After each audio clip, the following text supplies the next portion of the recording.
할렐루야. 다 함께 준비 찬양 드리시겠습니다. 찬송가 545장 이 눈에 아무 증거 아니 배어도 찬양하시겠습니다.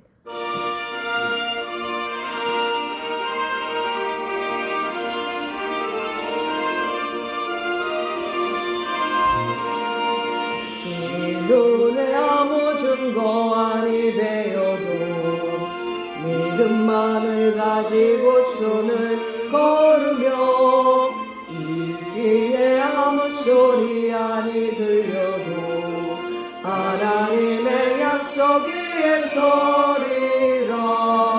걸어가세 믿음 위에 서서 나가세 의심 버리고 걸어가세 믿음 위에 서서 눈과 귀에 아무 증거 없어도 이 눈에 보기에는 어떠하든지 이미 얻은 증거대로 늘 믿으며 이 마음에 의심 없이 살아갈 때에 우리 소원 주 안에서 이루리.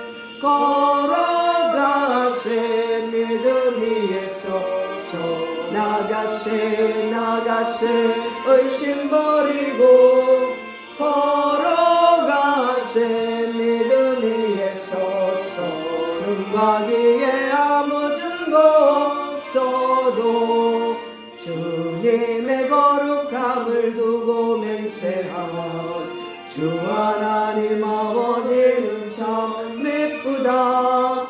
그 귀한 모든 약속 믿는 자에게 능치 못할 무슨 일이 있을까. 걸어가세 믿음 위에 서서 나가세 의심 버리고 걸어가세 믿음 위에 서서 눈과 귀에 아무 증거 없어도.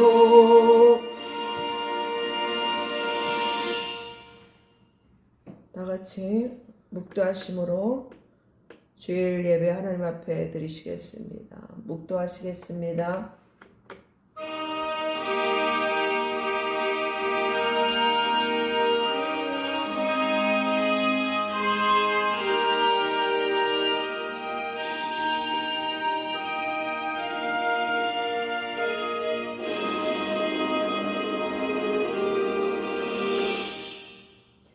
하나님은 영이시니 예배하는 자가 영과 진리로 예배할지니라. 아멘. 우리 다 함께 경배 찬양 28장 복의 근원 강림하사 찬양 드리시겠습니다.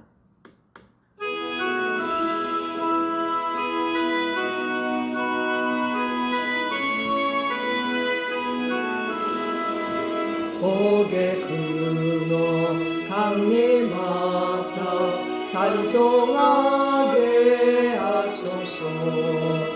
한량없이 자비하시 증량할 기록도다. 전사들의 찬송가를 내게 가르치소서.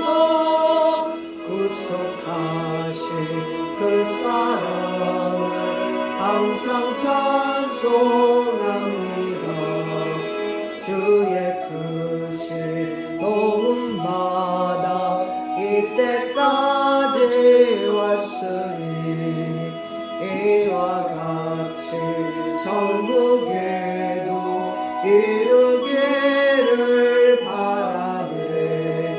하나님의 품을 떠나 죄에 빠진 우리를 예수 구원하시려고 보혈을 흘려주셨네. 주의 귀한 은혜 받고 일생 빚진 자들을 주의 은혜 사슬에서 나를 죽게 매소서.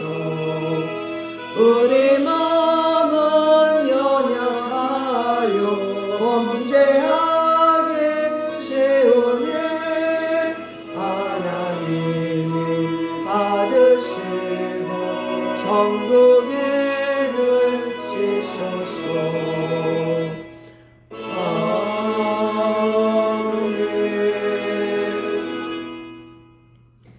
다 함께 사도신경 하심으로 하나님 앞에 신앙 고백 드리시겠습니다.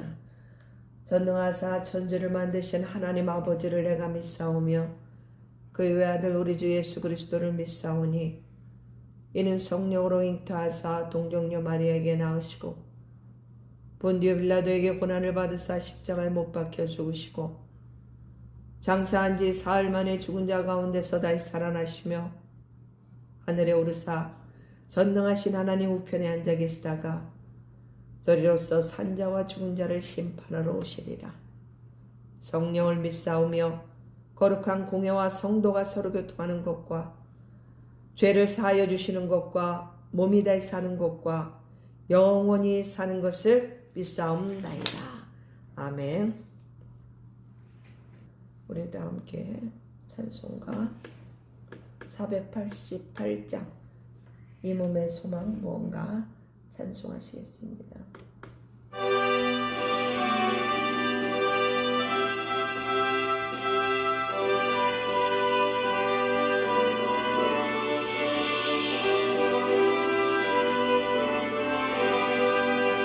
이 몸의 소망 무언가 우리 주 예수뿐일세.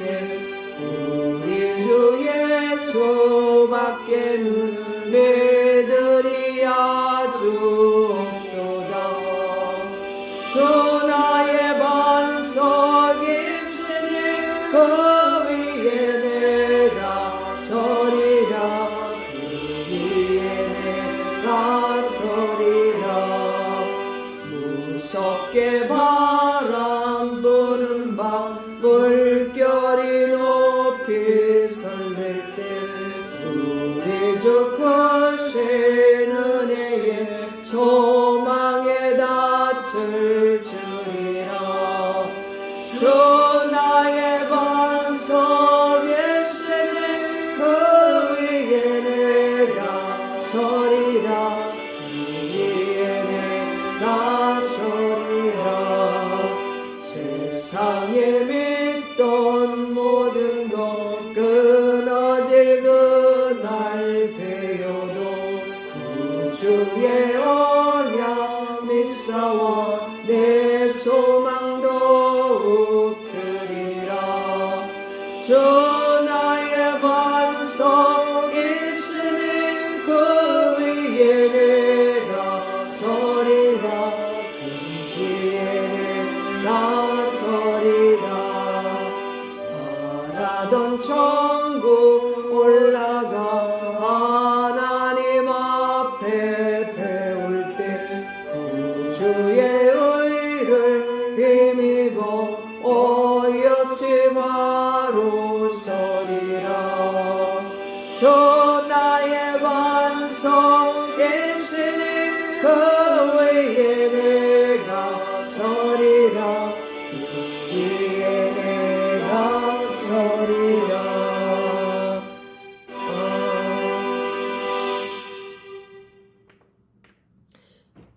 기도하겠습니다. 죄와 허물로 죽을 수밖에 없는 저희들을 한없는 하나님의 사랑과 긍휼과 자비로 주의 자녀 삼아주심에 감사를 드립니다. 육체의 정욕과 안목의 정욕, 이 생의 자랑으로 우리가 지난 한 주간도 거룩한 성도의 삶을 살지 못했던 것, 주님 저희들을 용서하여 주옵소서. 다시금 이 시간 보혈의 능력으로 덮어주시고 정결케 하여 주옵소서. 풍전등화 앞에 있는 대한민국을 살려주시기를 원합니다. 불길 같은 성령으로 다시 일어나게 하여 주옵소서. 잠자고 있는 주의 백성들이 깨어나 일어나게 하여 주옵소서. 진리를 알게 하시고 선하시고 기뻐하시고 온전하신 하나님의 뜻을 분별하는 백성들이 되게 도와 주옵소서. 너무나도 급속히 무너져가는 자유 대한민국을 주님 다시 한번 용서하여 주시고 고쳐주시고 회복시켜 주시길 간절히 기도합니다. 교회 안에서도 성도들을 미혹하는 악한 영들이 하루빨리 떠나가게 하여 주시고 미혹으로 인해 성도들의 눈을 가리었던 비늘들이 벗겨지게 하여 주시고 무엇이 진리인지 분별케 하여 주시기를 간절히 기도하고 또 기도합니다. 하나님의 창조 섭리를 왜곡하고 비방하는 악의 세력들을 하나님의 공의로 심판하여 주시고 오로지 진리만이 바로 서게 하여 주옵소서. 거짓 선지자들이 판을 치는 이 시대에 교회들이 먼저 회개하고 주님의 처음 사랑을 회복하게 하여 주옵소서. 어려운 환경 속에서도 영적 신앙을 지킨 서머나 교회와 주님을 배반하지 않고 끝까지 인내하여 말씀을 지킨 빌라델비아 교회와 같이 지금 이 시대에 저희들의 모든 교회들이 하나님 앞에 칭찬받는 교회로 세워지게 하여 주옵소서. 특별히 지극히 작은 자요 죄와 허물투성인 이 종을 사용하여 주시는 하나님 감사를 드립니다. 예수 사랑교회 머리 되시는 주님, 사람의 힘으로는 할 수 없사오니 오직 성령의 권능으로 진리가 선포되게 하여 주옵소서. 그리하여 말씀을 통하여 죽어가는 영혼들이 소생하며 상처로 인해 마음 상한 영혼들이 위로받고 치유되는 역사가 나타나게 하여 주옵소서. 이 시간도 마음과 뜻을 다하여 드려지는 예배 되기를 원하오며 이 모든 말씀 우리 주 살아계신 예수님 이름으로 기도합니다. 아멘.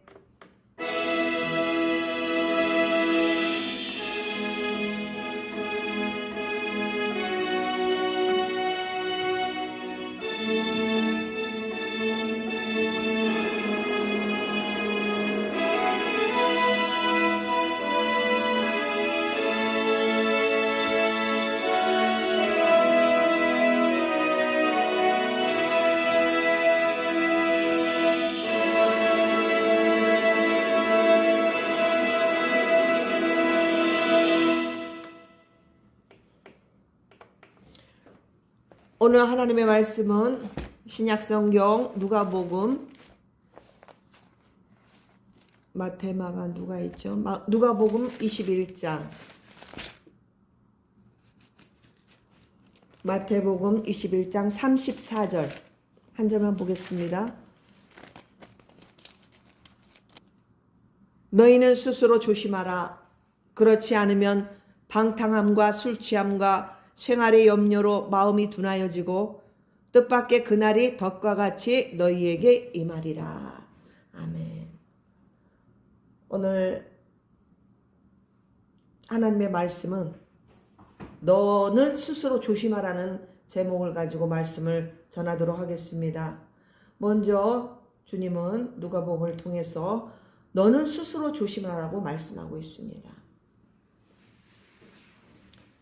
스스로 조심해라. 지금 예수님께서 제자들에게 경고하신 말씀이죠. 지금 이 시간도 우리에게 말씀하고 계십니다. 이 신앙이라는 것이 자동으로 저절로 유지되는 것이 아니기 때문에 그렇습니다. 항상 깨어서 조심해야 돼요. 자기를 점검해야 된다는 말씀인 것입니다. 그 다음에 뭐라고 말씀하고 계십니까? 그렇지 않으면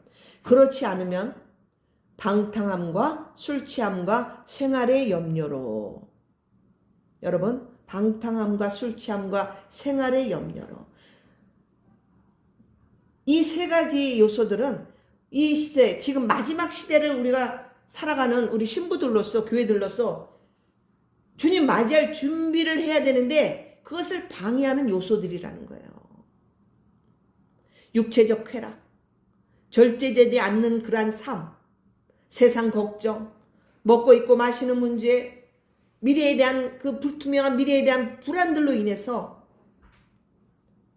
어떻게 된다고 말씀하고 계십니까? 그 다음 보세요. 마음이 둔하여지고. 이 말씀은 하늘의 소망보다, 위의 것보다 현실, 지금 당장 그 메인 삶을 당장의 그 삶에 매여서 살게 된다는 거예요. 앞을 내다보지를 못하고. 그래서 영적 감각이 무뎌지고 기도도 잘 안 되고 또 하기 싫고 뭐 가끔 그럴 때는 있어요. 저도 그럴 때 있어요. 좀 기도가 좀 버거울 때도 있긴 있지만 또 그걸 극복하죠. 그게 영적 전쟁이죠. 아유 뭐 나중에 하죠. 뭐 이렇게 하면은 좀 위험합니다. 쉬지 말고 하라 그러죠. 항상 쉬지 말고. 쉬지 말고 기도하라. 또 이게 영적 감각이 무뎌지면 말씀에 찔림이 별로 없어요. 그냥 형식적인 거죠. 그냥 예배 자리에 앉아 있는 거고 그냥 듣는 거예요. 감동도 없고 또 죄에 민감해지지도 않아요. 그래서 주님의 재림이나 뭐 이런 그 심판에 관심이 없어요. 그런 상태가 지금 마음이 둔하여지고 이 상태를 말하는 거예요. 응? 자, 그 다음에 뭐라고 말씀하십니까? 그날이 덕과 같이 뜻밖의 그날이 덕과 같이 너희에게 임하리라. 덕과. 그날이 언제예요? 주님이 재림하시고 심판할 날. 심판하실 그날. 사실 이 현세에서도 마찬가지예요. 이런 삶을 살다 보면 우리에게 힘든 날이 올 수 있다는 거예요. 더 나아가 영적으로 주님이 재림하실 때 심판날이 덕과 같이 임한다는 거예요. 그 임할 것을 너희가 대비하라는 말씀이죠. 그러니 너희는 스스로 조심하라. 아멘. 여러분 아까도 말씀드렸지만 이 세 가지 요소가 우리를 깨어있지 못하게 만든다는 말씀인 것입니다. 그러니까 우리 안에 천국을 누리지 못하게 하는 거예요. 응? 꼭 저 하늘나라의 천국뿐만 아니라 우리 안에 천국이 임해야 되잖아요. 근데 이러한 것들 방탕함, 술 취함, 생활의 염려는 내 마음에 평안이 없어요. 그래서 천국을 누리지 못한다는 거예요. 응? 사실 이 생활의 염려도 우리 안에 불안이 있기 때문에 불안이 머물러 있기 때문에 자꾸 염려가 되는 거예요. 근데 성경에서는 주님은 염려하지 말라고 하시죠. 응? 근데 이게 잘 안 되는 거예요. 아무튼 그것도 이제 신앙의 단계별로 주님이 그 부분도 하나님이 터치하실 줄로 믿습니다. 응? 제가 또 앞으로 차차 이런 부분들을 접근해 볼게요. 제가 오늘은 특별히 한 가지 주제를 가지고 좀 나누려고 해요. 그게 뭐냐면은 오늘 말씀 중에 술 취함이라는 게 있습니다. 술에 대해서 좀 말씀을 전하려고 그래요. 지금 교회뿐만 아니라 이 사회에서도 이 술 때문에 많은 문제들이 발생하고 있습니다. 술 문화가 너무 발달됐어요. 술이 안 끼면 안 되는 그런 점점 그런 세대로 변해가고 있다는 거죠. 뭐 우리가 건전한 술 문화가 있는가 하면은 반면에 술로 인한 부작용의 그 문제들이 많이 발생하고 있는 것을 우리가 직접 보고 있습니다. 그죠? 이 성경에서는 하나님 말씀에서는 술 자체를 죄로 규정하지는 않습니다. 그러나 술에 취해서 통제력을 잃는 상태를 경계하고 있다는 거예요. 이것을 방탕함으로 표현하고 있는데 이 방탕함은 죄로 봅니다. 성경에서 술에 대한 엄격한 그 구절들이 많습니다. 그러나 반면에 술을 질병으로 치료하는 질병 치료로 사용하는 그러한 경우도 있어요. 그 디모데전서 5장 23절에 보면 사도 바울이 그 디모데에게 위장병으로 고생하는 그 디모데에게 포도주를 조금씩 쓰라고 이게 얘기해주고 있습니다. 왜냐하면 그때 당시에는 수질이 막 좋지 않다 보니까 그런 환경에서 이 포도주를 치료나 그런 소독의 목적으로 사용하도록 권면했단 말이죠. 또 시편 104편 15절에 보면 여호와께서 사람의 마음을 기쁘게 하는 포도주를 주셨다고 고백하고 있습니다. 또한 기쁨과 잔치의 포도주를 사용하기도 합니다. 그게 어디 나와 있어요? 요한복음에 가나의 혼인잔치. 거기서 물을 포도주로 만들어 주신 우리 예수님의 그 표적 사건이 나오잖아요. 응? 가나의 혼인잔치. 또 잠언 31장 6절 말씀에 보면은 독주는 죽게 된 자에게. 독주는 죽게 된 자에게. 왜 죽게 된 자에게 독주를 주라는? 극심한 고통으로 죽음을 앞둔 자에게 독주를 줘서 잠시나마 고통을 잊게 해주는 거예요. 응? 그러니까 인도주의적 배려라고 할 수도 있겠죠. 자비에. 우리 예수님도 십자가 이렇게 달렸을 때 어떻게 했어요? 이게 포도주를 이게 줬잖아요. 근데 예수님이 안 마셨어요. 응? 우리 그것도 지금 생각이 나는데. 또 포도주는 마음에 근심한 자에게 줄지어다. 그러니까 조금 전에 그 극도의 슬픔이나 막 죽기 일보 직전에 그런 사람들한테 주기도 하고, 또 슬픔과 절망에 빠진 사람들, 그런 사람들에게 비상 처방으로 포도주를 사용하기도 합니다. 왜? 마음을 진정시키기 위해서. 또 뭐 지금 현대 사회에서도 이 포도주를 와인이라고 그랬잖아요. 뭐 소주, 청주 뭐 이런 것들 다 음식 요리에 사용하더라고요. 냄새 제거하기 위해서도. 이렇게 뭐 담그는 것도 그렇고. 근데 저는 오늘 이 건전한 술 문화가 아닌 잘못된 술 문화를 다뤄보고자 합니다. 이해를 돕기 위해서 말씀을 드린다면은, 여러분 술에 취해서 사고를 치잖아요. 음주운전 사고 너무 많죠. 응? 그래서 사람이 죽기도 하고 식물인간이 되기도 하고 장애를 얻기도 합니다. 이것은 피해자의 한 가정을 망치는 것뿐만 아니라 가해자 본인에게도 평생 죄책감으로 힘든 삶을 살 수도 있어요. 뭐 죄책감도 없는 사람도 있긴 하지만, 또 지나친 음주로 인해서 건강에 문제가 생기고. 여러분 우리 병원에 가면 가장 많은 게 뭐예요? 술과 담배예요. 그죠? 질병에는 술과 담배가 치명타거든요. 암도 마찬가지고.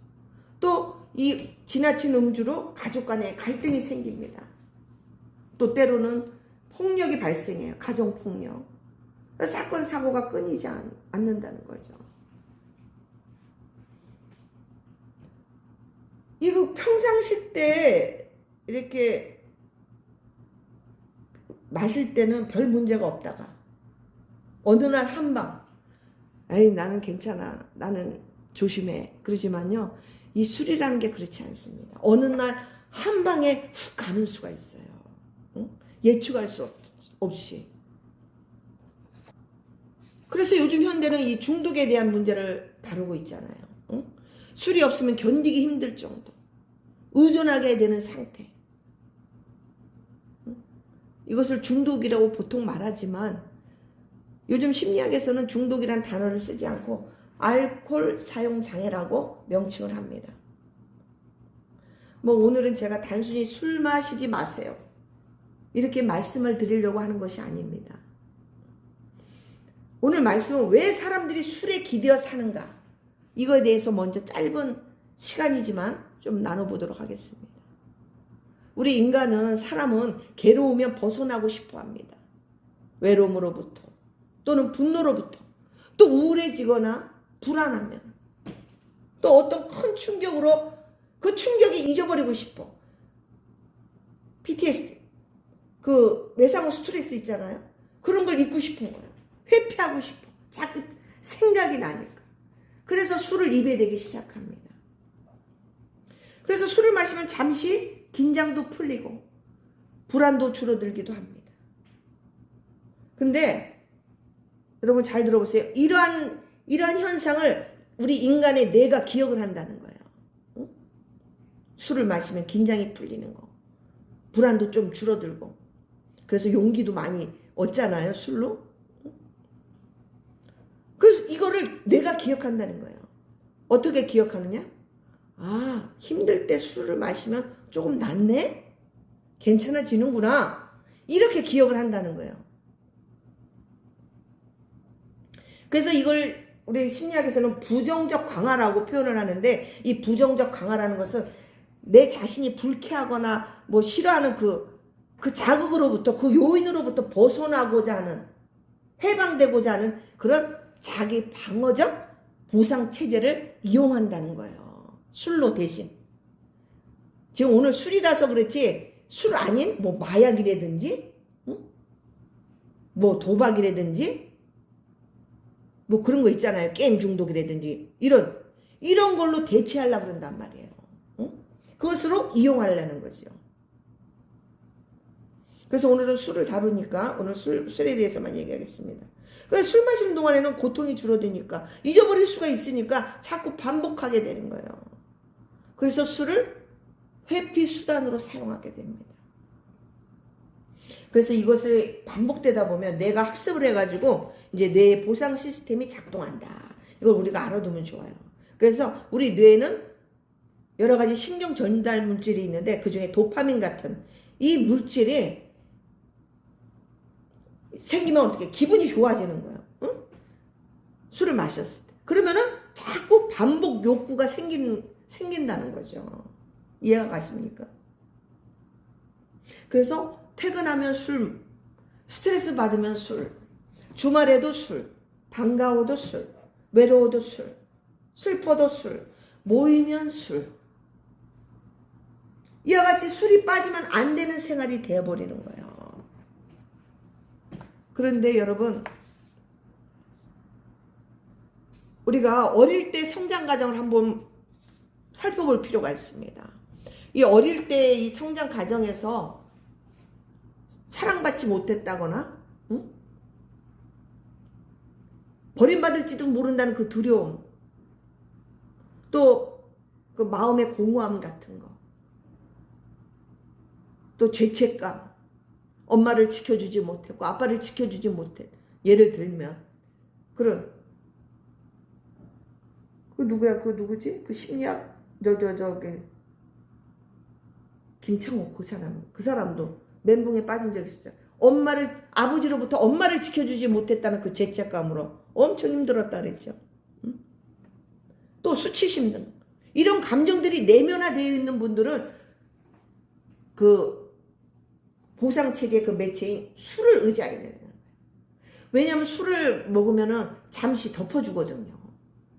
근데 이 술이 덮어주긴 하지만 그 근본 원인을 치유하지는 못해요.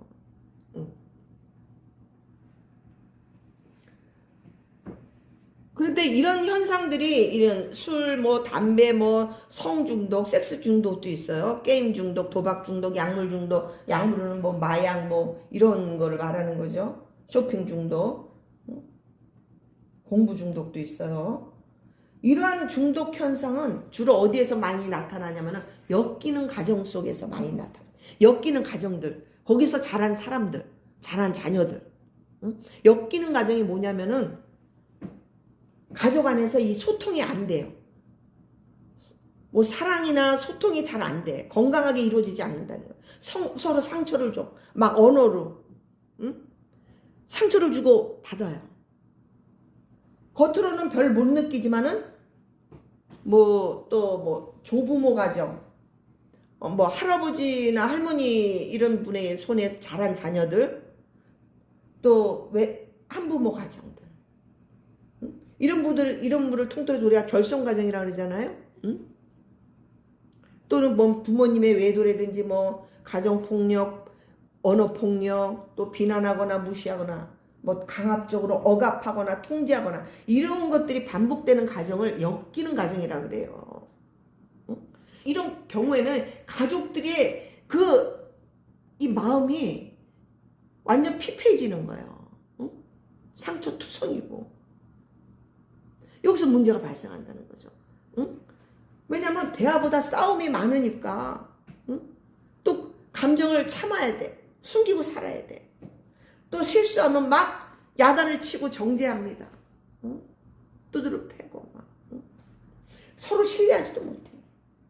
또 부모의 문제가 자녀들에게는 상처로 남기도 하고.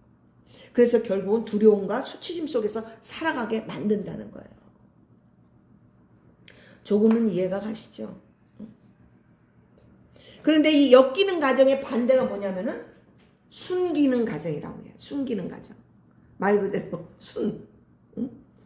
완벽한 가정이 아니라 이제 부족해도 서로 존중해주고 사랑을 주고 회복하려는 그런 가정을 숨기는 가정이라 그런다. 서로 배려해주고 소통이 돼. 실수해도 그럴 수 있어. 갈등이 있어도 해결하려고 노력하고.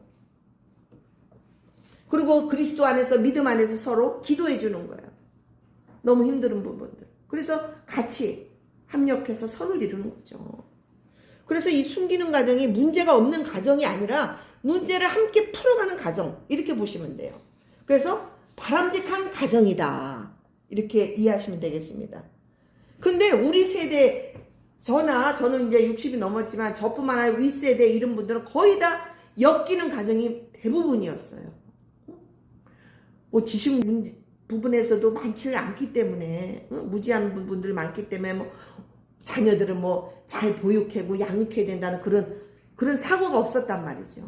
지금은 그런 것들이 많이 바뀌어졌지만, 그런데 이렇게 통계적으로 보면은 그런 엮이는 가정의 자녀들이 여러 가지 중독에 빠지는 경우가 많더라는 거예요. 근데 이런 특정 행동들을 이렇게 보면은 왜 이 행동들을 하느냐? 위로받거든. 위로받거나 쾌락에 빠지거나 도피를 반복적으로 한다는 거예요. 물론 통제가 되고 절제가 되면 괜찮지만 통제가 안 되는 게 문제라는 거죠. 다는 그렇지 않습니다. 다는 그렇지는 않은데, 또 한 가지 제가 되게 이걸 신중하게 다루는 부분이 뭐냐면, 이 엮이는 가정의 자녀들이 엮이는 가정의 자녀들에게 끌리게 된다는 거예요. 이게 되게 위험해요. 이게 왜냐면 제가 다 겪어봤기 때문에 지금 말씀을 드리는 거예요. 머리로는 아닌데 이상하게 그게 끌리게 된다는 거지. 그래서 이 마음 깊은 곳에는 자꾸 비슷한 사람에게 끌리게 된다는 거예요. 반복. 그래서 대물림 된다는 거예요. 그래서 폭력하는 가정에 보면 또 폭력하는 가정으로 대물림되고, 이런 상황들이 다 그렇지 않다는 겁니다. 다 안 그렇다는 거예요. 근데 그런 경우들이 많다는 얘기예요. 그래서 뭐 예를 들자면 늘 비난받는 가정에서 자란 사람이라면 또 자신을 함부로 대하는 사람에게 익숙해져 버리는 거예요. 그러니까 엮이는 그 가정의 사람이 엮이는 가정의 사람에게 끌리는 그 이유가 이렇게 된다는 거예요. 또 부모의 감정을 돌보며 자란 사람은 문제 많은 사람들을 어떻게든 고쳐주려는 그런 관계에 끌리게 된다는 거예요. 내가 좀 어떻게 고쳐볼까 해서. 또 사랑을 조건적으로 받은 사람은 불완전한 그런 사랑에 중독되기 쉽고, 또 술이나 분노나 그런 회피가 막 도피하는, 막 잠수 타는 그런 가정들이 있죠.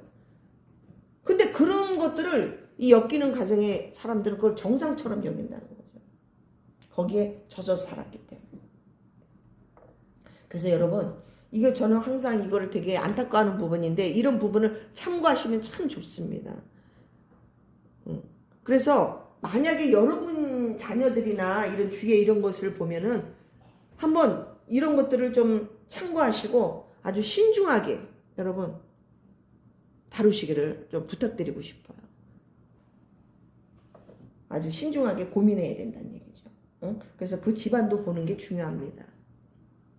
그런데 중요한 것은 뭐냐면은, 이러한 것들이 뭐 우리 인간의 운명처럼, 나의 삶의 운명처럼 정해진 것은 결코 아니라는 거예요. 여기서 우리는 희망이 있어요. 이럴 때는 내 자신의 그 가정 환경과 그 배경, 상처를 우리가 직면하고, 내가 왜 이런 거에 자꾸 끌리지? 나도 모르게 이것을 이해하기 시작하면, 이 중독이라는 것은, 이런 데 끌리는 것은 반드시 끊어질 수 있다는 거예요. 치료될 수 있습니다. 할렐루야. 치료될 수 있습니다. 이런 상처와 그 죄의 패턴은 대물림되기 쉽지만 우리 예수 그리스도 안에서는 이것을 반드시 끊어버릴 수 있다는 거예요. 아멘. 저도 끊었거든요. 아멘. 여러분. 할렐루야. 이게 중요한 거예요. 불가능하지 않습니다. 여러분. 희망을 가져야 돼요. 제가 좀만 더 이해를 도울게요. 우리가 어릴 때 제대로 사랑받지 못했던 그런 자녀들 있죠. 그런 가정들. 아내나 자녀나 그런 정서적 결핍 또 아니면은 뭔가의 그 충격적인 그 사건을 대했던 그런 자녀들은 자기 내면에 무의식에 잠재돼 버려요. 잠재. 그래가지고 성장하면서 그 시기는 정해지진 않았어요. 그런데 성장하면서 어느 한 시점에 그것이 드러나기 시작합니다. 무의식에 잠재졌던 그 감정들이 드러나기 시작해. 이것을 우리는 성인아이 내지는 내면아이라고 그래요. 이럴 땐 멘탈이 나가요. 붕괴된단 말이죠. 그러면서 우울증이 와요. 갑자기. 우울증도 오고 공황장애가 오기 시작합니다. 그래서 이럴 때는 자기의 그 내면을 인식해야 돼. 내면을 인식하고 직면해서 좀 풀어나가는 심리학에서 그런 치료 방법이 있거든요. 성인아이 치료, 내면아이 치료 이런 것들. 이런 것들이 우리 영적으로도 치료하기도 하지만 이런 심리적으로 치료하는 것도 큰 도움이 됩니다. 그래서 우리 그런 거 치유할 때는 자신의 자기 내면 안에 있던 그 슬픔, 그 충격 이런 거 있잖아요. 자기 어린아이로 돌아가는 거예요. 그래서 자신을 안아주고 위로해주고 이해해주고 그래서 그것을 어떻게 떠나보내는 그런 치료 기법이 있습니다. 근데 여러분 제가 다시 한번 말씀드리지만 술이 믿는 자들에게 미치는 지금 부작용에 대해서 제가 말씀드리고 있는 거예요. 이 술이라는 이 물질이라고 볼 수 있는데 이게 나쁘다는 것이 아니라 술을 마시고 취하는 부분에서 문제가 발생하고 건강 문제, 사회 문제, 인간관계 문제 더 큰 문제가 뭔지 아세요? 이게 술을 취하는 것이 자꾸 반복되다 보면 하나님과의 관계, 이 친밀한 관계가 금이 가기 시작합니다. 위험해진다는 거예요. 예수 동행이 힘들다는 거예요. 그래서 예배소서 5장 18절에 술 취하지 말라. 이것은 방탕한 것이니 오직 성령으로 충만함을 받으라. 아멘. 그러니까 술은 바로 니꼬로 방탕함이 따라 붙는다는 거예요. 그래서 이 말씀은 뭐냐? 우리 믿는 자들에게 성도들에게 술 취하는 것은 좋지 않다고 말씀하고 계시는 거예요. 여러분은 지금까지 제가 말씀하는 거 이게 들어보면서 어떻게 생각하십니까? 이 술이라는 것이 처음에 마실 때는 잘 모릅니다. 끄떡 없죠. 그런데 점점 이게 습관이 반복되다 보면은 이게 조금씩 마셔도 안 돼요. 점점 그 주량이 커집니다. 한 잔 먹었던 게 2잔 되고. 그래서 또 그러다 보면 주위에 술 친구들이 모이기 시작하고 술 먹는 일들이 줄줄이 사탕처럼 늘어나기 시작합니다. 이래서 마시고 저래서 마시고 또 마시자고 불러내고 그냥 냅두지를 않아요. 이런 술 취함의 영적 의미는 제가 다시 다음에 한번 다뤄보도록 할게요. 왜냐하면 이 주로 설교가 30분 길어야 35분 40분인데 이거 어떻게 3, 40분을 다 할 수 있겠어요. 그죠? 엄청 분량이 길 수 있거든요. 근데 이제 조금씩 다뤄보도록 할게요. 이 술 마시는 일이 반복되면 삶의 지장이 온다. 사회생활에도 방해가 와요. 해독이 잘 되는 사람은 괜찮아요. 간이 해독을 잘하는 사람이 있어요. 특히. 근데 그렇지 못한 사람들은 그 다음에는 그냥 눈에서 술이 뚝뚝뚝뚝 떨어집니다. 눈도 벌게요. 눈 안이. 응? 또 술이 깨지를 않아가지고 막 술 냄새가 장난 아니에요.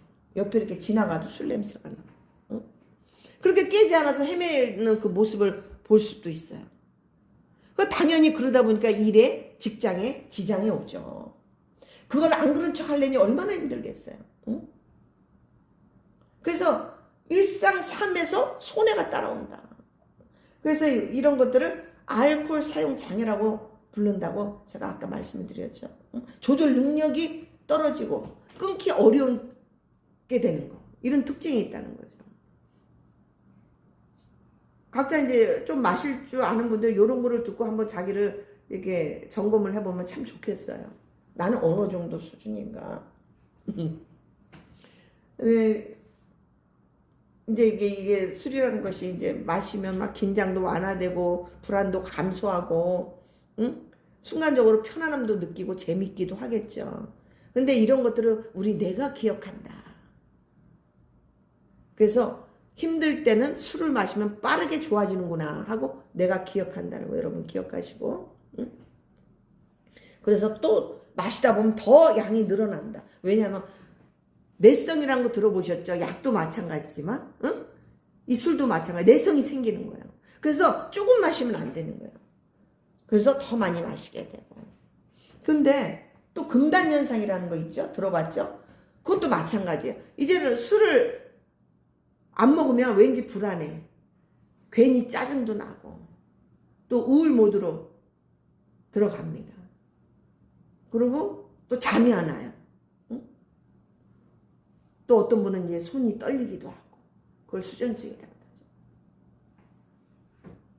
그래서 이 술이 그러니까 말하자면 이 뇌가 술을 즐겨찾기 버튼으로 생각하는 거예요. 응? 힘들 때마다 자동 클릭하는 것처럼. 그래서 술을 마시다 보면 나중에는 술이 사람을 마셔버리는 거예요. 그런 얘기 들어보셨을 거예요. 근데 우리가 신앙생활 하면서도 술을 마시는 분도 가끔 계십니다.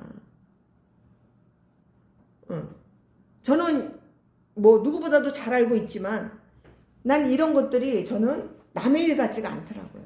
왜냐하면은 제가 체험을 해봤고 너무 힘들어 봤던 사람이기 때문에 참 남의 일 같지가 않은 거죠. 응? 이런 분들에게는 하나님의 은혜와 사랑이 필요한 분들이에요. 응? 너 왜 술 마셔? 너 그렇게 하면 술 먹지 말아야 돼. 이렇게 정죄할 대상이 아니라는 걸 여러분 꼭 기억하셨으면 좋겠어요. 응? 어쩌다 보면 간혹 가다가 성경에서 술 취하지 말라고 하셨지 술 먹지 말라고 하지 않으셨잖냐고 이렇게 얘기하시는 분도 계신데 뭐 제가 그렇다고 해서 술 마셔도 돼요.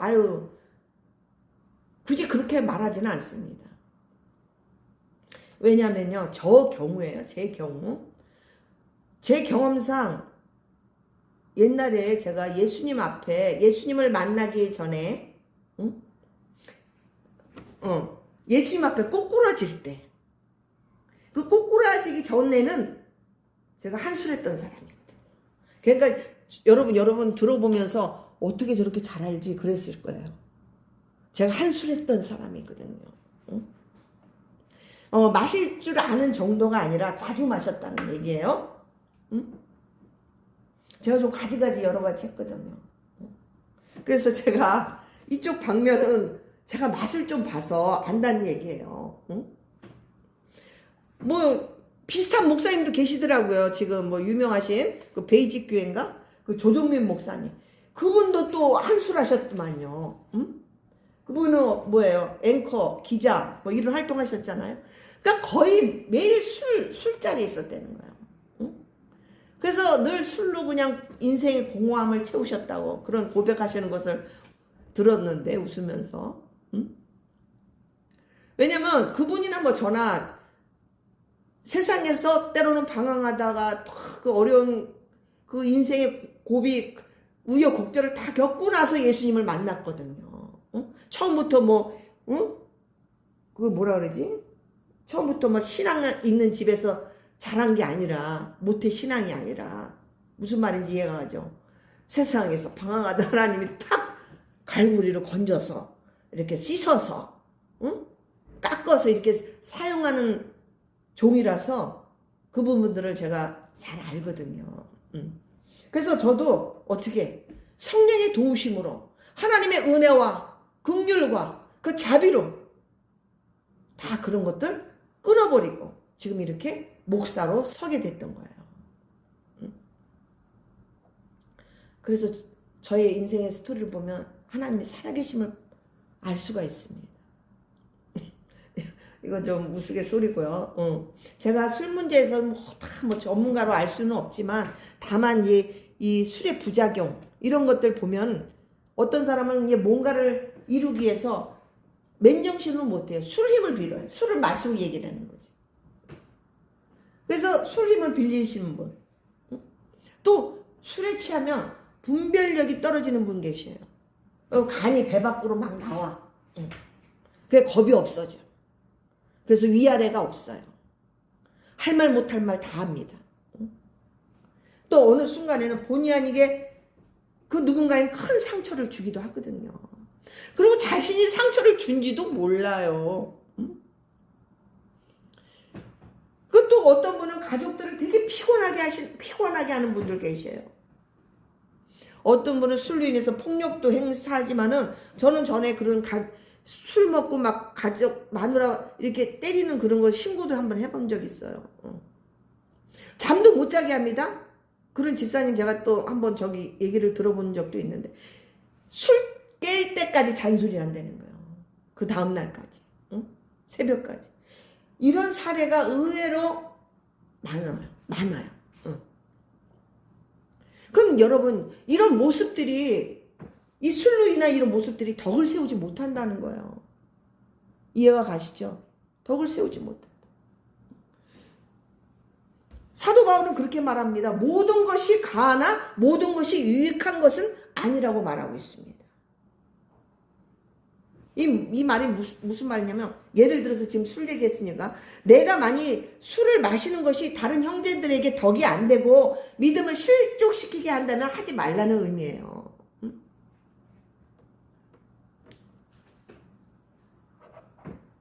여러분 술이라는 것이 즐기기 위해서 마시든지 아니면 괴로워서 마시든지 외로워서 마시든지 고통을 잊기 위해서 마시든지 어떤 이유에서 마시든지 간에 여러분 우리가 이게 취하려고 마시지 않습니까? 안 취하는 술을 못하러 마시겠어요. 응? 위로받고 싶고 응? 잊어버리고 싶고 피하고 싶으니까 마시겠죠. 알딸딸하게 그죠? 그래서 기분 좋게 취하고 싶든 아니든 간에 여러분 취하려고 마시잖아요. 그죠? 그런데 하나님은 오늘 하나님께서는 분명하게 술 취하지 말라고 말씀하고 있습니다. 여러분 혹시 자기 자신이 이 술이라는 것이 자기에게 걸림돌이 된다는 생각이 들고 주님 앞에 마음에 찔림이 오면은 절제하는 것이 맞습니다. 응? 왜냐하면 이것은 성령 하나님께서 사인을 주는 거거든요. 응? 자꾸 말을 안 듣면 안 된다니까요. 응? 위험해요. 그래서 성경은 단순히 마시지 마라 해서 끝나는 것이 아니라 성령으로 충만함을 받으라. 아멘? 아멘. 여러분 성령 충만하게 되면 성령에 이끌리는 삶을 살아가게 됩니다. 그 자동적으로 끊어져요. 근데 또 한 가지 중요한 것은 내 자신의 결단과 의지도 저는 중요하다고 봅니다. 내가 이거 안 되겠다 진짜. 응? 주님 앞에 부끄럽고 덕도 안 되고 응? 건강도 안 좋아지는 것 같고 응? 남들에게 봤을 때도 덕이 안 되면 아우 결단해야 되겠다 하면서 기도하시고 성령 충만 받으시면 여러분 이건 문제가 안 됩니다. 응? 이와 같이 사람은 하나님으로 채워지지 않으면 자꾸 다른 거를 대체하려고 한단 말이에요. 그래서 하나님으로 채우라는 거예요. 하나님으로. 세상 것이 아닌 응? 술이 아니고 담배가 아니고 도박이 아니고 게임이 아니고 인터넷 중독이 아니고 쇼핑 중독이 아니고 그런 다른 것이 아닌 복음으로 채우라는 거예요. 응? 할렐루야. 아멘. 여러분 우리 예수님 사랑으로 채웁시다. 아멘. 이렇게 우리 심령에 예수님 사랑으로 복음으로 채워질 때 우리의 삶은 건강하게 변해집니다. 응? 이게 곧 예수 동행이에요. 할렐루야. 응? 이것이 곧 성령 충만한 받는 비결이 될 줄로 믿습니다. 아멘. 그래서 여러분, 저와 여러분이 영적으로 깨어 있으셔서 주님을 기쁘게 맞이할 그날을 준비하시는 저와 여러분 되시기를 주님의 이름으로 축원합니다. 아멘. 기도하겠습니다. 예수님 사랑합니다. 우리의 연약함을 아시는 주님, 우리가 순간의 위로를 따라 술 또는 다른 세상의 것으로 위로받으며 마음을 채우려 했던 것을 이 시간 이후로 내려놓기를 원합니다. 저희들 안에는 공허함과 상처, 쓴뿌리, 너무나 아픈 것들이 너무나도 많습니다. 우리 성령 하나님, 우리를 위로해 주시고 치유하여 주옵소서. 오늘 이후부터는 우리 안에 성령 충만함으로 채워지게 하시고 참된 평안과 진리로 자유를 누리며 살아가게 하여 주옵소서. 또다시 넘어지지 않도록 우리 성령 하나님 힘과 은혜를 더하여 주옵소서. 예수님 이름으로 기도합니다. 아멘. 할렐루야. 여러분, 은혜가 되신 줄 믿습니다. 뭐 이런 거 시험 들지 마시고. 자, 이 시간 찬송 176장 봉헌 찬송하시며 기도하겠습니다.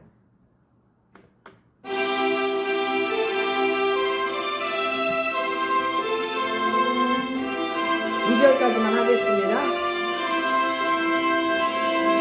주 어느 때 오실는지 아는 이가 없으니 등 밝히고 너는 깨어있어 주를 반겨 맞으라. 저 안에서 우리 몸과 마음이 깨끗하게 되어서 주 예수님 다시 오실 때에 모두 기쁨으로 맞으라. 주 오늘에 다시 오신다면 부끄러움 없을까. 잘하였다 주님 칭찬하며 우리 맞아주실까. 저 안에서 우리 몸과 마음이 깨끗하게 되어서 주 예수님 다시 오실 때에 모두 기쁨으로 맞으라. 드려진 예물 위해 기도하겠습니다. 예수님 사랑합니다.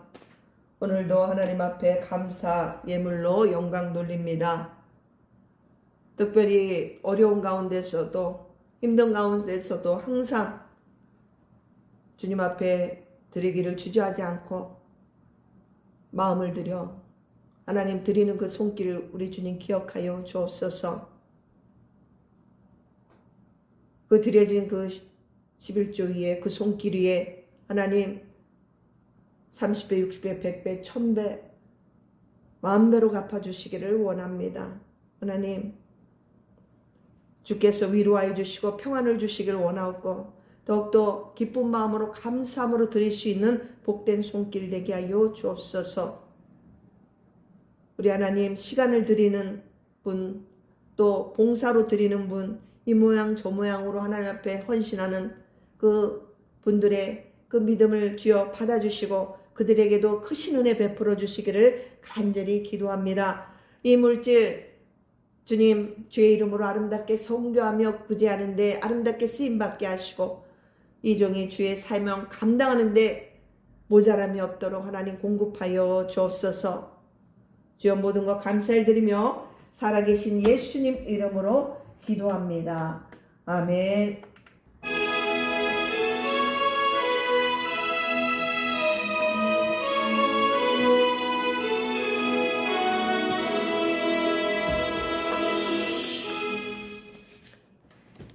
강구는 늘 뭐 거의 비슷하지만 우리 무엇보다도 기도할 때 먼저 나라와 민족을 위해서 기도하시기를 바랍니다.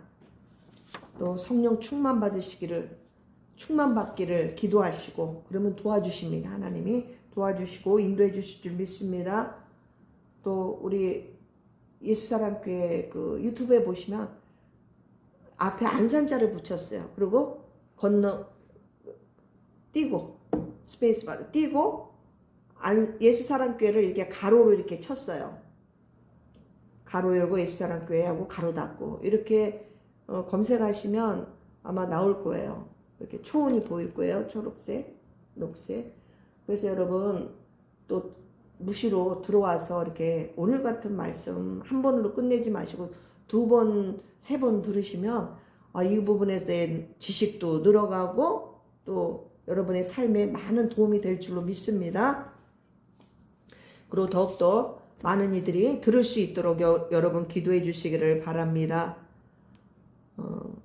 또 제가 이번에 내일 모레군요. 5월 5일날 또 천안 백석대에 가서 예배 참석할 예정이고 하여튼 안전한 가운데 잘 다녀올 수 있도록 여러분 기도해 주시기를 바랍니다. 항상 예수님 사랑한다는 고백 잊지 마시고요. 자, 이 시간 끝으로 축도함으로 모든 예배를 마치도록 하겠습니다. 이제는 우리 주 예수 그리스도의 은혜와 성부 하나님의 지극히 크신 사랑과 보혜사 성령님의 위로와 치유하심이 주님 맞이할 그날을 대비하고자 스스로 조심하기를 결단하는 모든 성도님들 머리 위에 가정 위에 자녀 위에 이제로부터 영원까지 함께 계실지어다.